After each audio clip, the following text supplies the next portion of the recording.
یا خواجہ میں بہک جاتا مگر تم نے بچایا خواجہ، اور مکر شیطان سے مریدوں کو بچا لیتے ہو، مکر شیطان سے مریدوں کو بچا لیتے ہو، اس لیے پیر تمہیں اپنا بنایا خواجہ، اس لیے پیر تمہیں اپنا بنایا خواجہ۔ اور سید خستہ کو امید حضوری کب تھی، سید خستہ کو امید حضوری کب تھی، صدقے جاؤں تیرے کیا خوب بلایا خواجہ، صدقے جاؤں تیرے کیا خوب بلایا خواجہ۔ آج کی یہ محفل رجب المرجب کی چھٹی شب میں شاہ پورہ کی سرزمین پر نائب نبی فی الہند عطائے رسول خواجہ خواجگان معین ملت والدین سرکار خواجہ غریب نواز حسنی حسینی چشتی رضی اللہ تبارک و تعالی عنہ کی یاد میں انعقاد پذیر ہے۔ حالانکہ آج چھٹی شب ہے، ہمیں اجمیر شریف میں ہونا چاہیے اور ہیں بھی تھے بھی، لیکن برادر معظم حضرت علامہ سلیم اکبری صاحب نے قبلہ قائد محترم پر زور دیا، اور شاید 27 سے 26 تاریخ کا پروگرام آج اللہ کو جب منظور تھا ہوا۔ اللہ پاک ہم سب کی حاضری کو شرف قبولیت عطا فرمائے۔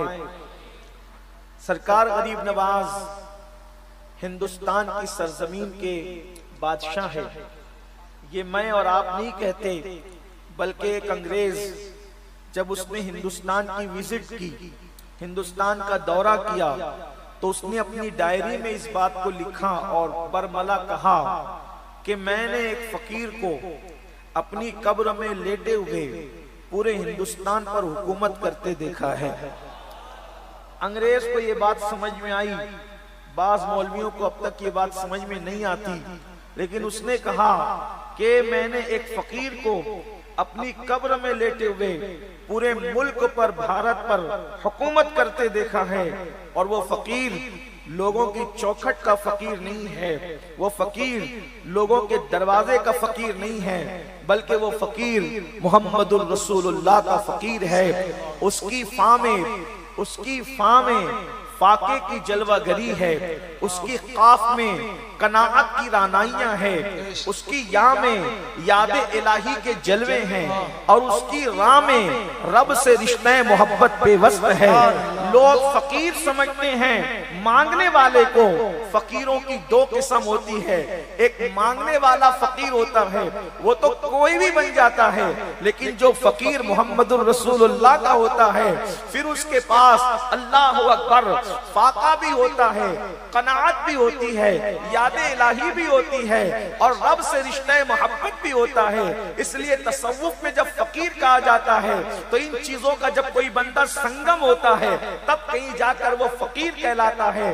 حیرت کی بات یہ ہے، اللہ اکبر، ایک بزرگ اپنی قبر میں آرام کرتے ہوئے پورے ملک پر حکومت کر رہے ہیں۔ اگر اس انگریز کی بات اللہ اکبر یہ مانی جائے، بلکہ مانی ہی جائے، تو پھر میں آپ سے کہنا چاہتا ہوں حق یہ ہے، بلکہ حق کی شان یہ ہے جو سر چڑھ کر کے بولتا ہے۔ جب رسول اللہ کے فقیر کی یہ شان ہے کہ وہ قبر میں آرام کرتے ہوئے پورے ملک پہ حکومت کر سکتا ہے، تو جب بیٹے کی شان کا یہ عالم ہے تو محمد الرسول اللہ کی شان کا عالم کیا ہوگا، رسول اللہ کی شان کا عالم کیا ہوگا۔ اسی لیے آپ دیکھیں جب تک غریب نواز ہندوستان میں نہیں آئے تھے، اس ملک کے سمراٹ ہوا کرتے تھے، اس ملک کے مہاراجا ہوا کرتے تھے، لیکن جب سے غریب نواز ہندوستان میں آئے، پرتھوی راج چوہان کے بعد اکھنڈ بھارت کا کبھی کوئی سمراٹ نہیں بن سکا۔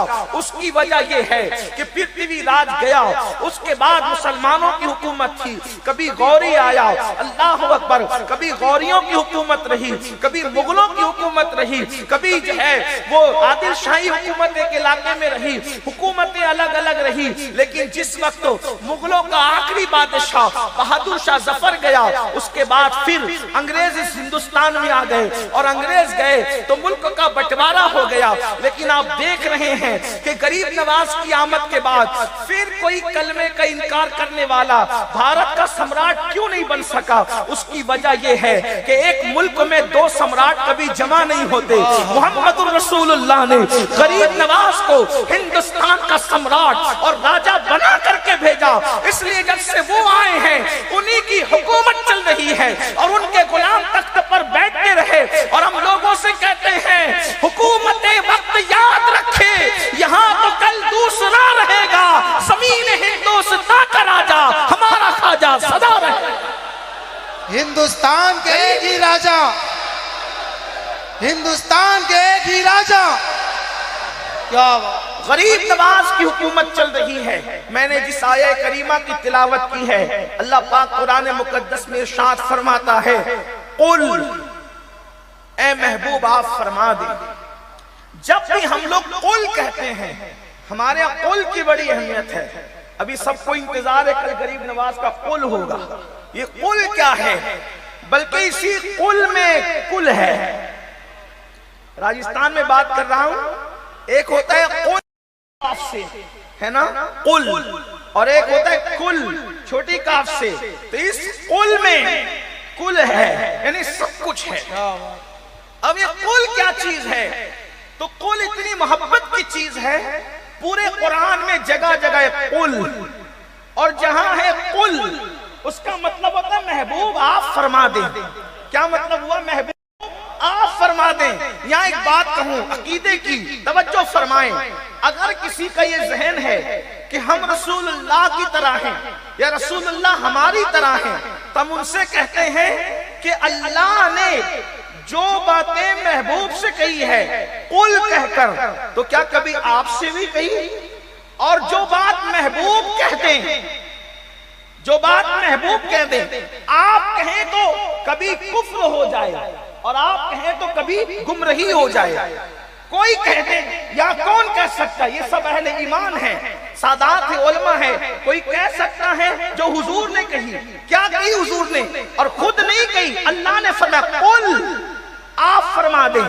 جگہ جگہ قل آپ فرما دیں، قل آپ فرما دیں، قل آپ فرما دیں۔ کیا فرما دیں؟ اللہ کلام تیرا ہے۔ دیکھو قرآن حضور کا کلام نہیں ہے، قرآن کس کا کلام ہے؟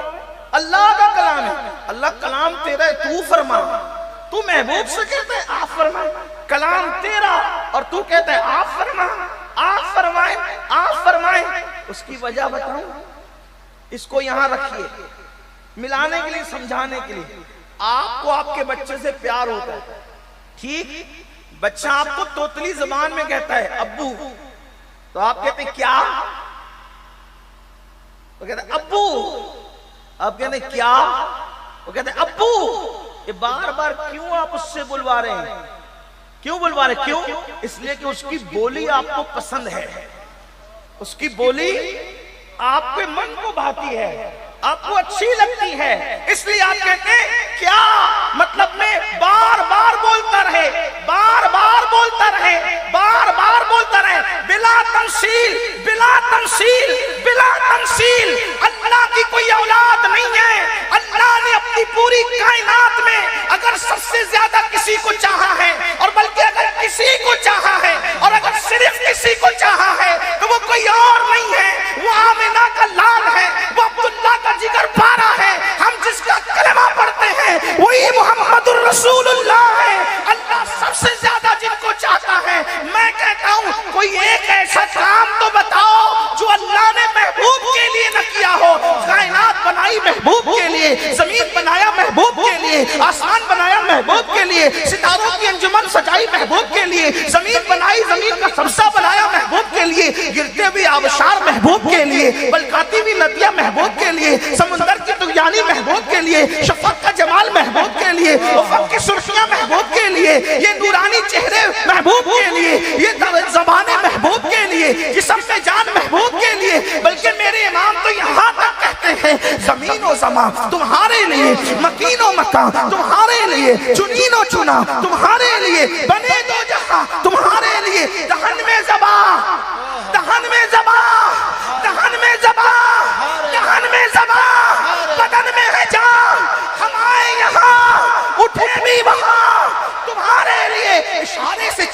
چیر دیا، گئے ہوئے کھر کو پھیر لیا، گئے ہوئے دل واسرت کیا، یہ تاب و تمام تمہارے لیے۔ اللہ اکبر، جنا میں چمن، چمن میں سمن، سمن میں فبن، فمن میں دلہن، سزائیں میں ہن، بے ایسے میں نن، یہ امن و اما تمہارے لیے۔ یہ مرحمتیں، یہ کچی متیں، نہ چھوڑی رہتے نہ اپنی کتے، قصور کریں اور ان سے بھرے قصور جنا تمہارے لیے۔ صبا وہ چلے کہ باغ پھلے، وہ پھول کھلے کہ دن ہو بھلے، لوا کے تلے ثنا میں کھلے، ہماری زبان تمہارے لیے۔ نعرہ رسالت، نعرہ رسالت، سرکار کی آمد، سرکار کی آمد، سبحان اللہ۔ سب بنایا ان کے لیے، اور حضور تاج الشریعہ کہتے ہیں اور بڑے خوبصورت انداز میں کہتے ہیں آپ کی خاطر بنائے دو جہاں اور اپنی خاطر جو بنایا آپ ہیں، اپنی خاطر جو بنایا آپ ہیں، سب کچھ انہی کے لیے۔ ایک مقام پہ میرے امام کہتے ہیں وہ جو نہ تھے تو کچھ نہ تھا، وہ جو نہ ہو تو کچھ نہ ہو، جان ہے وہ جہان کی، جان ہے تو جہان ہے۔ قل، آپ فرما دیں، کہیں کہتے ہیں قل یا ایھا الکافرون، کہیں کہتے ہیں قل هو اللہ احد، کہیں کہتے ہیں قل ان کنتم تحبون اللہ۔ الگ الگ مقامات پر کہا جا رہا ہے، اور یہاں جو بات کہی جائے قل، آپ کو اپنے بچے کی بات پسند، آپ اس سے بار بار کہلواتے ہیں، اور خدا کو اپنے محبوب کی بات پسند، تو اللہ تعالیٰ اپنی بات بھی توجہ کریں۔ شاہپورہ والوں توجہ کریں، اپنے محبوب کی شان کیا ہے، اپنے محبوب کی شان کیا ہے۔ کہتے کیا کہتا ہے اللہ؟ قل، آپ فرما دیں کلام اللہ کا، اور سننا کس سے چاہ رہا ہے؟ کس سے؟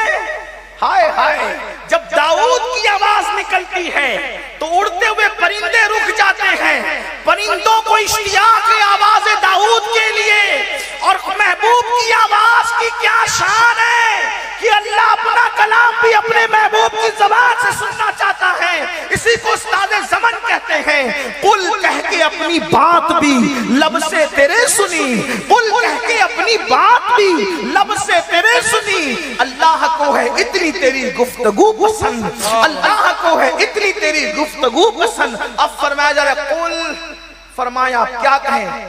اب حضور جو کہہ رہے ہیں وہ کوئی نہیں کہہ سکتا، کیا؟ ان کنتم تحبون اللہ، آپ کہیں محبوب کہ اگر تم اللہ سے محبت کرتے ہو تو کیا کریں؟ فاتبعونی، میرے پیچھے پیچھے چلو، میری پیروی کرو، میری نقل کرو، یعنی جو میں کرتا ہوں وہی کرنا۔ اس کو کہتے ہیں فاتبعونی، اتباع کرنا۔ کیا؟ میری نقل کرو، میرے پیچھے چلو۔ کیسے؟ جیسے میں کھاتا ہوں، ہیروں کے طریقے پہ نہیں کھانا، جیسے میں محمد کھاتا ہوں صلی اللہ علیہ وآلہ وسلم، روحی فدا، ویسے کھاؤ۔ جیسے میں سوتا ہوں ویسے تم بھی سو، جیسے میں نے شادیاں کی ویسے تم بھی کرو، جیسے میں بولتا ہوں ویسے تم بھی بولو، جیسے میں اٹھتا ہوں ویسے تم بھی اٹھو، جیسے میں بیٹھتا ہوں ویسے تم بھی بیٹھو، جیسے میں جھکتا ہوں ویسے تم بھی جھکو، جیسے میں زمین پہ سر رکھتا ہوں تم بھی رکھو۔ کیا ہوگا؟